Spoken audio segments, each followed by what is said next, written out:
Partai Komunis Indonesia, PKI adalah partai komunis di Indonesia pada pertengahan abad ke-20.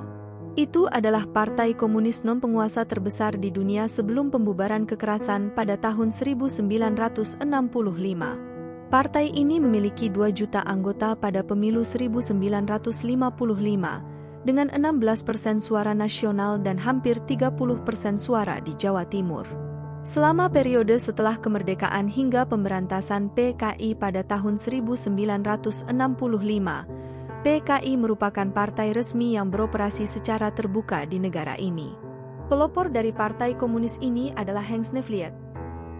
Halo sahabat bumi, apa kabar hari ini?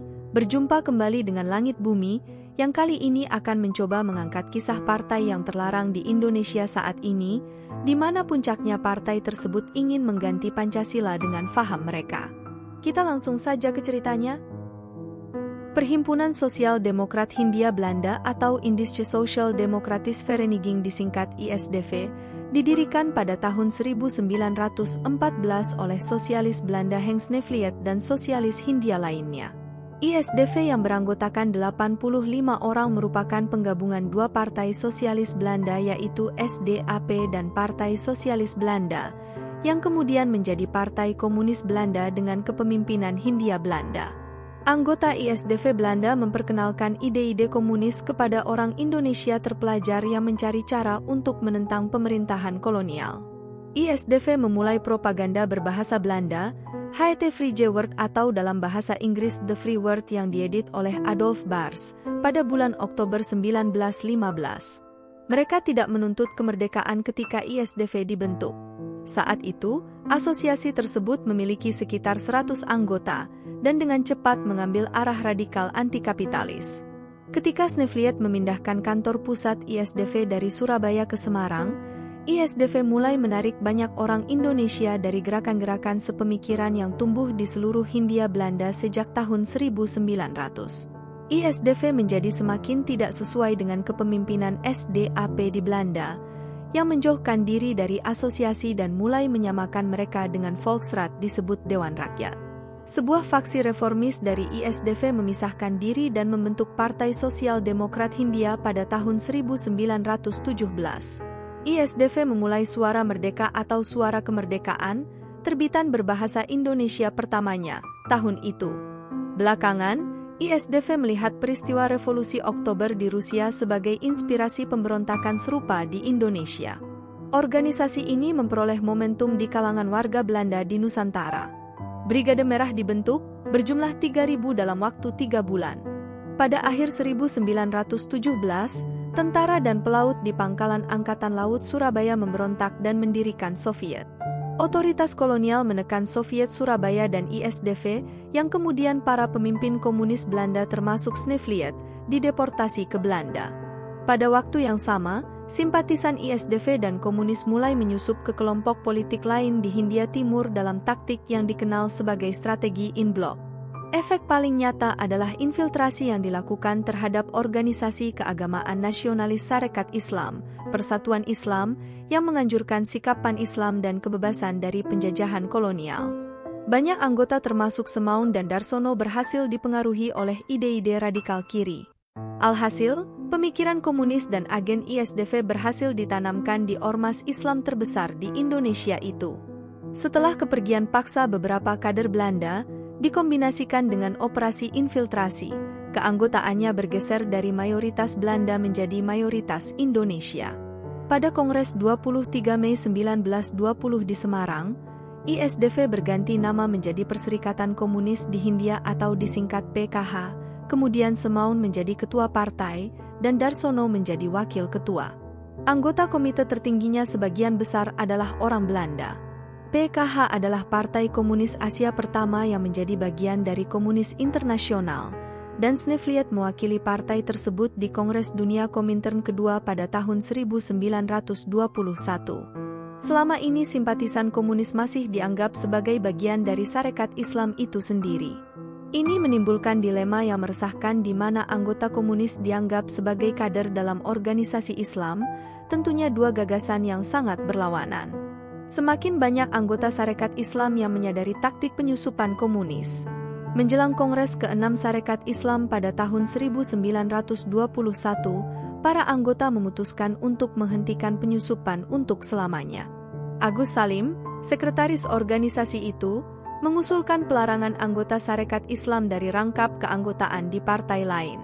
Mosi itu disahkan meskipun ditentang oleh Tan Malaka dan Semaun, memaksa komunis mengubah taktik. Otoritas kolonial Belanda memperkenalkan lebih banyak pembatasan pada aktivitas politik dan Sarekat Islam memutuskan untuk fokus pada urusan agama, meninggalkan komunis sebagai satu-satunya organisasi ekstremis yang aktif. Pada tahun 1922, ketika Semaun menghadiri konferensi perburuhan di Moskow, Tan Malaka mencoba mengubah pemogokan pekerja pegadaian pemerintah menjadi pemogokan nasional oleh seluruh Serikat Pekerja Indonesia. Opsinya gagal dan Tan Malaka ditangkap, diberi pilihan antara pengasingan internal atau eksternal, kemudian dia memilih yang terakhir dan berangkat ke Uni Soviet. Pada bulan Mei, Semaun kembali setelah 7 bulan di Uni Soviet dan mulai mengorganisir serikat buruh menjadi satu organisasi. Pada bulan September, Persatuan Vakbondet Hindia dibentuk. Pada Kongres Komintern kelima tahun 1924, ditegaskan bahwa prioritas utama Partai Komunis adalah menguasai serikat buruh. Tidak akan ada revolusi yang berhasil tanpa ini. PKH mulai berkonsentrasi pada serikat pekerja, memutuskan untuk meningkatkan disiplin, dan menuntut pembentukan Republik Indonesia Soviet. Nama partai diubah lagi pada tahun itu, menjadi Partai Komunis Indonesia, PKI. Pemberontakan tahun 1926. Dalam sidang pleno Mei 1925, Komite Eksekutif Komintern memerintahkan komunis Indonesia untuk membentuk koalisi anti-imperialis dengan organisasi nasionalis non-komunis. Elemen ekstremis yang dipimpin oleh Alimin dan Musso menyerukan revolusi untuk menggulingkan pemerintah kolonial Belanda. Pada sebuah konferensi di Prambanan, Jawa Tengah, Serikat Buruh yang dikuasai komunis memutuskan bahwa revolusi akan dimulai dengan pemogokan pekerja kereta api yang kemudian akan memicu pemogokan umum. Kemudian setelah itu, PKI akan menggantikan pemerintah kolonial. Revolusi yang direncanakan akan dimulai di Padang, tetapi tindakan keras pemerintah keamanan pada awal tahun 1926 yang mengakhiri hak untuk berkumpul dan berujung pada penangkapan anggota PKI memaksa partai untuk bersembunyi lebih dalam. Perbedaan pendapat di antara para pemimpin PKI tentang waktu dan arah revolusi mengakibatkan perencanaan yang buruk. Tan Malaka, agen Komintern untuk Asia Tenggara dan Australia, tidak setuju dengan opsi tersebut, dikarenakan dia percaya bahwa PKI tidak memiliki cukup dukungan massa. Akibat perpecahan ini, revolusi ditunda pada Juni 1926, memulai pemberontakan pertama. Akan tetapi, pemberontakan terbatas di Batavia, sebutan Jakarta pada waktu itu, dimulai pada 12 November. Pemberontakan serupa terjadi di Padang, Banten dan Surabaya. Pemberontakan Batavia ditumpas dalam 1 atau 2 hari, dan pemberontakan lainnya ditumpas dalam beberapa minggu. Sebagai akibat dari revolusi yang gagal, 13.000 orang ditangkap, 4.500 dipenjarakan, 1.308 diasingkan, dan 823 diasingkan ke kamp Bovendigul di wilayah Digul di Nugini Barat. Beberapa orang tewas dalam penahanan. Banyak aktivis politik non-komunis juga menjadi sasaran otoritas kolonial dengan dalih menekan pemberontakan komunis, dan partai tersebut dilarang oleh pemerintah Hindia Belanda pada tahun 1927. PKI bergerak di bawah tanah dan pengawasan Belanda, dan kemudian Jepang, memastikan bahwa itu tidak pernah menjadi organisasi yang disiplin atau koheren selama sisa periode sebelum perang. Selama periode awal ketidakabsahan, dengan banyak pemimpinnya di penjara, PKI tidak menonjolkan diri. Meskipun pemimpin PKI Musso kembali dari pengasingannya di Moskow pada tahun 1935 untuk mengatur kembali PKI bawah tanah, atau ilegal, masa tinggalnya di Indonesia singkat. Partai kini bekerja di berbagai bidang, seperti Gerindo dan Serikat Pekerja. Ia mulai bekerja di kalangan mahasiswa Indonesia di Belanda di dalam organisasi nasionalis Perhimpunan Indonesia, yang akan segera dikendalikan oleh partai tersebut. PKI kembali muncul di kancah politik pasca penyerahan Jepang tahun 1945 dan berpartisipasi aktif dalam kebangkitan nasional Indonesia. Banyak unit bersenjata berada di bawah kendali atau pengaruh PKI. Meskipun milisi PKI memainkan peran penting dalam melawan Belanda, Presiden Soekarno khawatir bahwa pengaruh partai yang berkembang pada akhirnya akan mengancam posisinya. Karena pertumbuhan PKI meresahkan sektor sayap kanan masyarakat Indonesia dan beberapa kekuatan asing, terutama Amerika Serikat yang sangat anti-komunis, hubungannya dengan kekuatan lain yang juga memperjuangkan kemerdekaan pada umumnya sulit. Partai Sosialis membentuk Front Bersama, Front Demokrasi Rakyat, pada bulan Februari 1948. Meski front tersebut tidak bertahan lama, Partai Sosialis kemudian bergabung dengan PKI. Saat itu milisi Pesindo berada di bawah kendali PKI. Pada 11 Agustus 1948, Musso kembali ke Jakarta setelah 12 tahun di Uni Soviet. Politbiro PKI direkonstruksi dan termasuk D.N. Aidit, M. Halukman dan Nyoto. Setelah penandatanganan perjanjian Renville pada tahun 1948, banyak unit bersenjata Republik kembali dari zona konflik. Hal ini memberi kepercayaan kepada kaum Republik Indonesia bahwa mereka akan mampu melawan PKI secara militer. Unit gerilya dan milisi di bawah pengaruh PKI diperintahkan untuk dibubarkan. Di Madiun, sekelompok tentara PKI yang menolak untuk dilucuti dilawan pada bulan September tahun itu. Konfrontasi tersebut memicu pemberontakan dengan kekerasan yang menjadi dalih untuk menekan PKI. Sumber-sumber militer mengklaim bahwa PKI telah mengumumkan proklamasi Republik Soviet Indonesia pada 18 September dengan Musso sebagai presiden dan Amir Syarifuddin sebagai perdana menteri. Namun, pada saat yang sama, PKI mengecam pemberontakan tersebut dan menyerukan agar tenang. Pemberontakan ditumpas oleh pasukan Republik dan partai tersebut mengalami periode represi lainnya. Pada tanggal 30 September, Madiun diambil alih oleh pasukan Republik Divisi Siliwangi. Ribuan anggota partai terbunuh dan 36.000 dipenjara. Di antara yang dieksekusi adalah beberapa pemimpin, termasuk Musso, yang dibunuh pada tanggal 31 Oktober, diduga saat mencoba melarikan diri dari penjara. Meskipun Aidit dan Lukman mengasingkan diri di Cina, PKI tidak dilarang dan tetap berfungsi. Rekonstruksinya dimulai pada tahun 1949.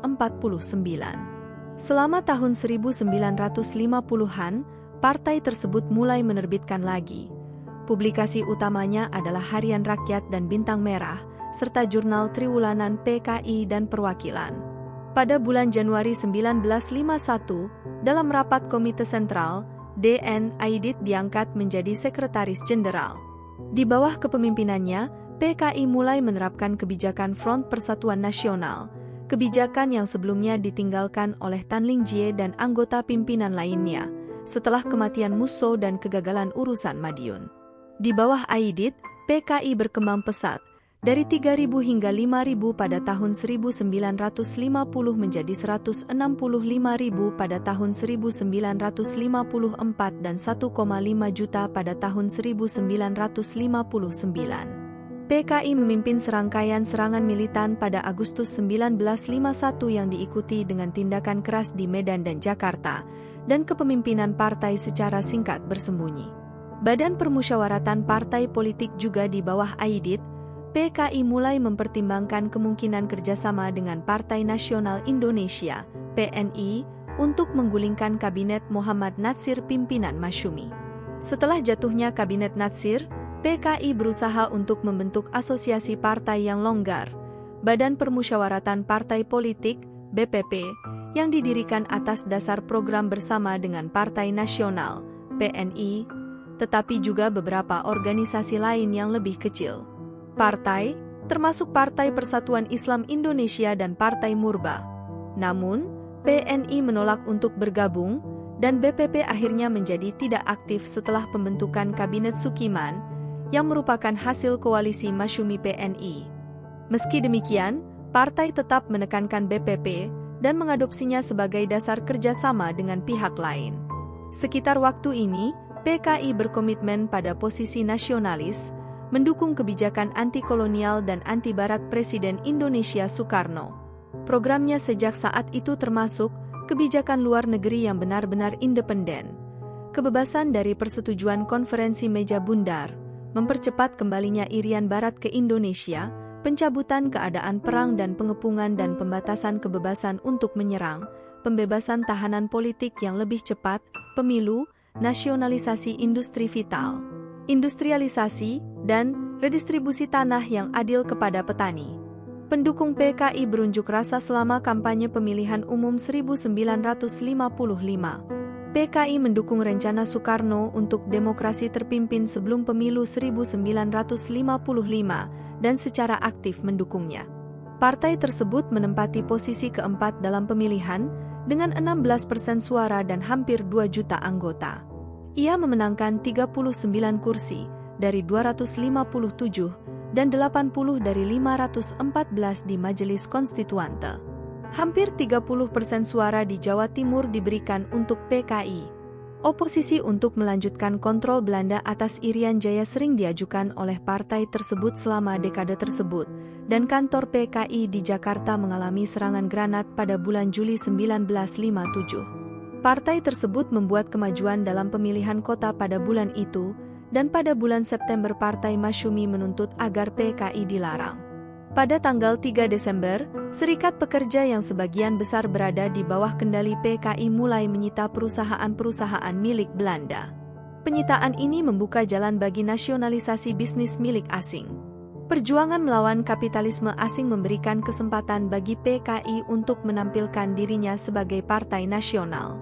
Pada pertengahan 1950-an, PKI memiliki reputasi sebagai salah satu partai yang paling tidak korup di Indonesia. Para pejabat di AS menjadi khawatir akan sulit mengalahkan PKI dalam pemilu, karena mereka terorganisir dengan baik dan berbicara untuk kebutuhan rakyat. Kata Richard Nixon, wakil presiden saat itu, pemerintahan demokratis mungkin bukan yang terbaik untuk Indonesia. Upaya kudeta dilakukan oleh pro-Amerika Serikat. Kekuatan di militer dan politik sayap kanan pada Februari 1958. Pemberontakan PRRI yang berbasis di Sumatera dan Sulawesi memproklamirkan Pemerintah Revolusioner Republik Indonesia, Pemerintah Revolusioner Republik Indonesia, pada 15 Februari.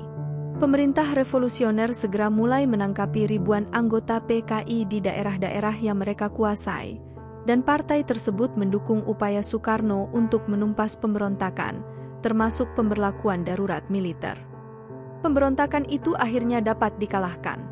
Pada Agustus 1959 ada upaya atas nama militer untuk mencegah Kongres Partai PKI. Kongres diadakan sesuai jadwal, bagaimanapun, dan dialamatkan oleh Soekarno. Pada tahun 1960, Soekarno memperkenalkan Nasakom, singkatan dari nasionalisme, agama dan komunisme. Peran PKI sebagai mitra junior dalam kebijakan Soekarno dilembagakan. PKI menyambut Nasakom, melihatnya sebagai front persatuan multiklas. Meskipun PKI mendukung Soekarno, ia mempertahankan otonomi politiknya.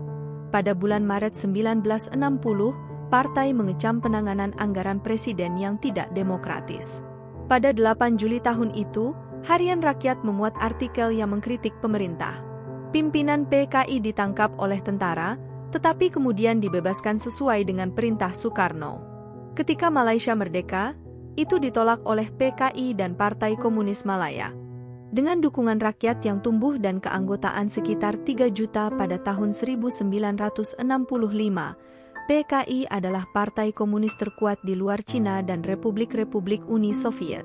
Partai ini memiliki basis yang kuat di ormas-ormas seperti Sentral Organisasi Buruh Seluruh Indonesia, Pemuda Rakyat, Gerakan Wanita Indonesia, Barisan-Barisan Tani Indonesia, Lembaga Kebudayaan Rakyat, dan Himpunan Sarjana Indonesia. Pada puncaknya, jumlah anggota partai dan ormas-ormas frontnya diklaim 1/5 dari penduduk Indonesia. Pada bulan Maret 1962, PKI bergabung dengan pemerintah. Pemimpin partai Aidit dan Nyoto ditunjuk sebagai menteri penasehat. Bulan berikutnya, PKI mengadakan kongres partainya. Pada tahun 1963, pemerintah Malaysia, Indonesia dan Filipina membahas sengketa wilayah dan kemungkinan konfederasi Maphilindo, gagasan yang diperkenalkan oleh Presiden Filipina Diosdado Macapagal. PKI menolak Maphilindo. Partai militan memasuki Kalimantan Malaysia, melawan Inggris, Malaysia, Australia, dan pasukan Selandia Baru di sana. Meskipun beberapa kelompok mencapai Semenanjung Melayu, berencana untuk bergabung dalam perjuangan di sana, sebagian besar ditangkap pada saat kedatangan. Kebanyakan unit tempur PKI aktif di wilayah perbatasan Kalimantan. Pada Januari 1964, PKI mulai menyita properti Inggris yang dimiliki oleh perusahaan Inggris di Indonesia.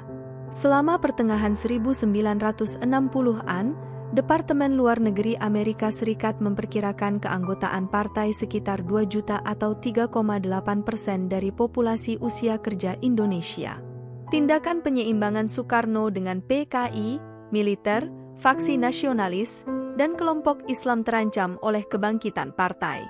Pengaruh PKI yang tumbuh mengkhawatirkan Amerika Serikat dan kekuatan Barat anti-komunis lainnya. Situasi politik dan ekonomi menjadi lebih tidak stabil. Inflasi tahunan mencapai lebih dari 600% dan kondisi kehidupan rakyat Indonesia semakin memburuk. Pada Desember 1964, Hairul Saleh dari Partai Murba yang dibentuk oleh mantan pemimpin PKI Tan Malaka menyatakan bahwa PKI sedang mempersiapkan kudeta. PKI menuntut pelarangan Partai Murba yang dicanangkan Soekarno pada awal tahun 1965. Dalam rangka konfrontasi dengan Malaysia, PKI menyerukan untuk mempersenjatai rakyat. Sektor-sektor besar Angkatan Darat menentang hal ini, dan Soekarno secara resmi tetap tidak berkomitmen. Pada bulan Juli, sekitar 2.000 anggota PKI memulai pelatihan militer di dekat Pangkalan Angkatan Udara Halim. Konsep mempersenjatai rakyat mendapat dukungan di antara Angkatan Udara dan Angkatan Laut. Pada 8 September, para demonstran PKI memulai pengepungan konsulat Amerika Serikat di Surabaya selama 2 hari.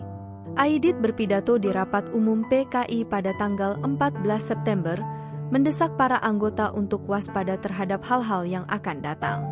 Pada tanggal 30 September, Pemuda Rakyat dan Gerwani, keduanya organisasi asosiasi PKI, mengadakan aksi massa di Jakarta untuk memprotes krisis inflasi.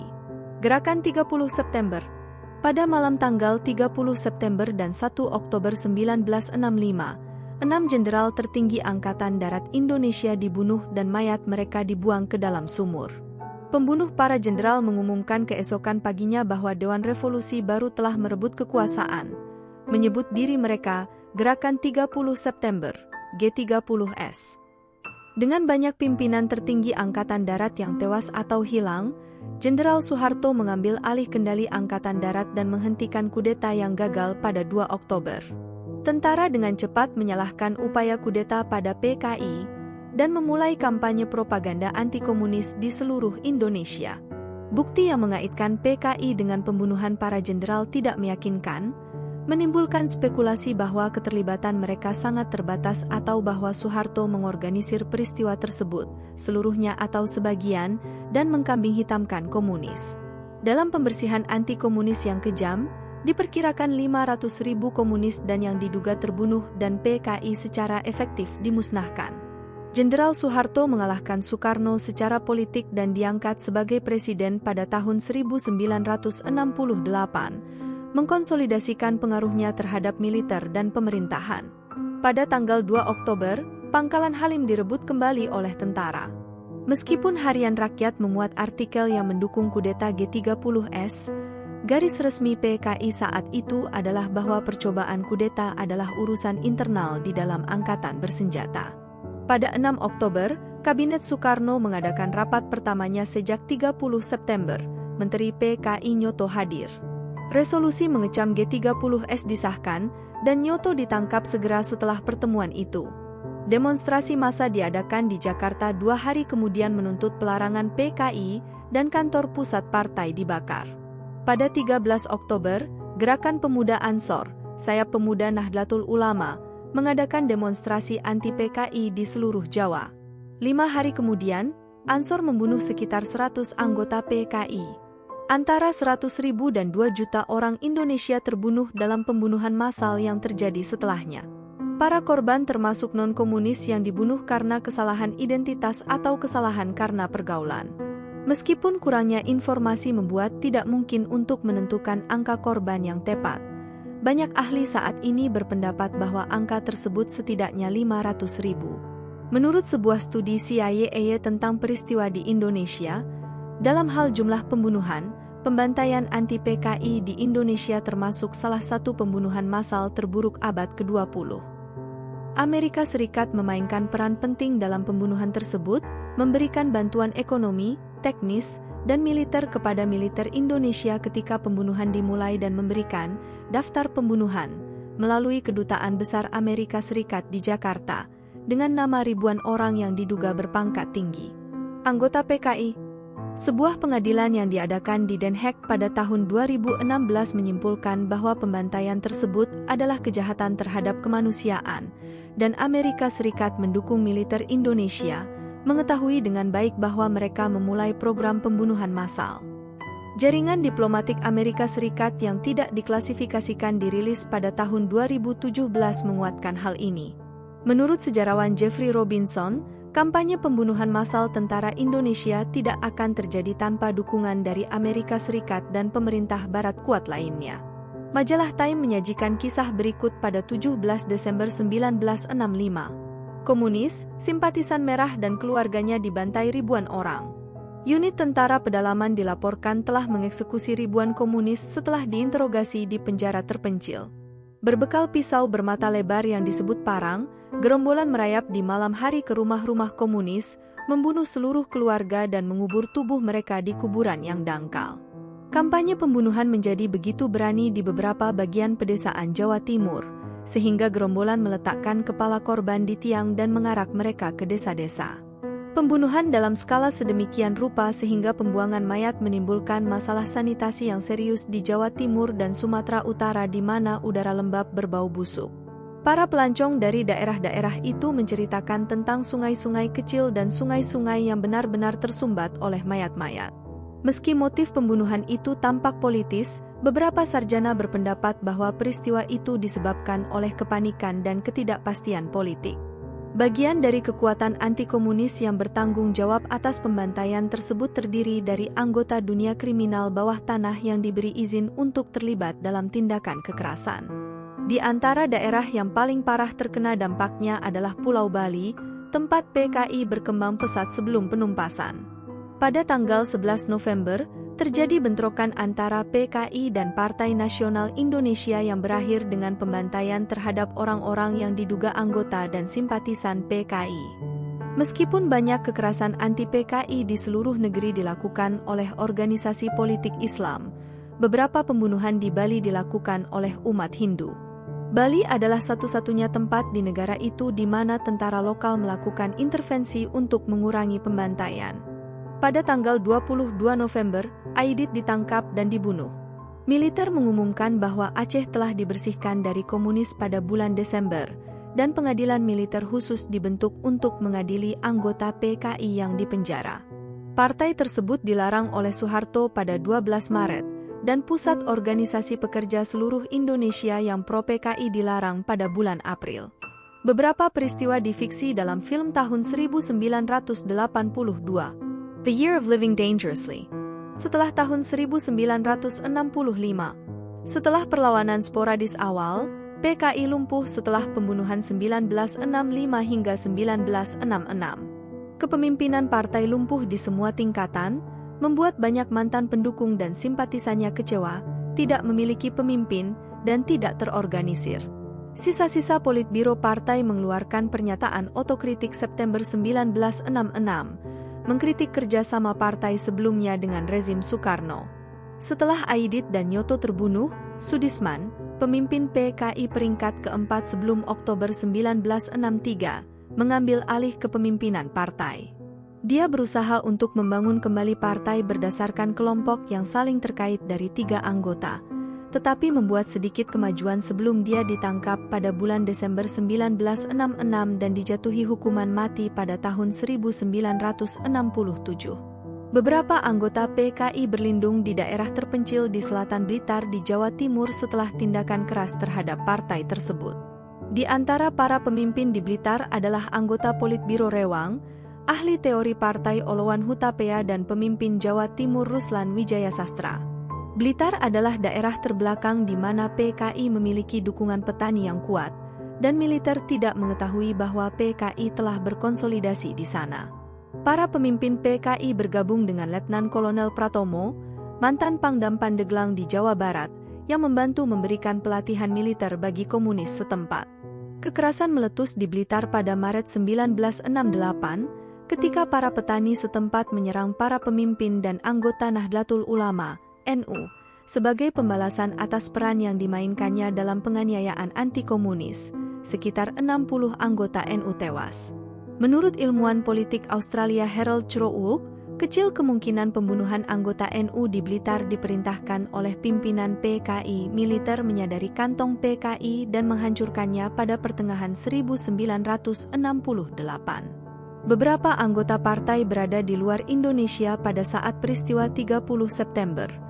Delegasi yang cukup besar telah melakukan perjalanan ke Republik Rakyat Tiongkok untuk berpartisipasi dalam perayaan ulang tahun Revolusi Tiongkok. Yang lain telah meninggalkan Indonesia untuk belajar di Eropa Timur, khususnya Albania. Meskipun aparat partai terus berfungsi di pengasingan, sebagian besar terisolasi dari perkembangan politik di Indonesia. Di Jawa, beberapa desa yang dikenal sebagai tempat pengungsian anggota, atau diduga simpatisan, diidentifikasi oleh pihak berwenang dan diawasi dengan ketat untuk waktu yang lama. Sejak 2004, mantan anggota PKI tetap masuk daftar hitam dari banyak pekerjaan, termasuk pekerjaan pemerintah. Pada masa kepresidenannya, Abdurrahman Wahid mengundang orang buangan PKI untuk kembali ke Indonesia pada tahun 1999 dan mengusulkan penghapusan pembatasan diskusi terbuka tentang ideologi komunis. Dalam memperjuangkan pencabutan larangan tersebut, Wahid mengutip Konstitusi Asli Indonesia tahun 1945 yang tidak melarang atau secara khusus menyebutkan komunisme. Usulan Wahid itu ditentang keras oleh beberapa lapisan masyarakat Indonesia, khususnya kelompok Islam konservatif. Dalam protes April tahun 2000, Front Islam Indonesia mengumpulkan 10.000 orang di Jakarta menentang usulan Wahid. Tentara tidak segera menolak proposal tersebut, menjanjikan sebuah studi yang komprehensif dan teliti atas ide tersebut.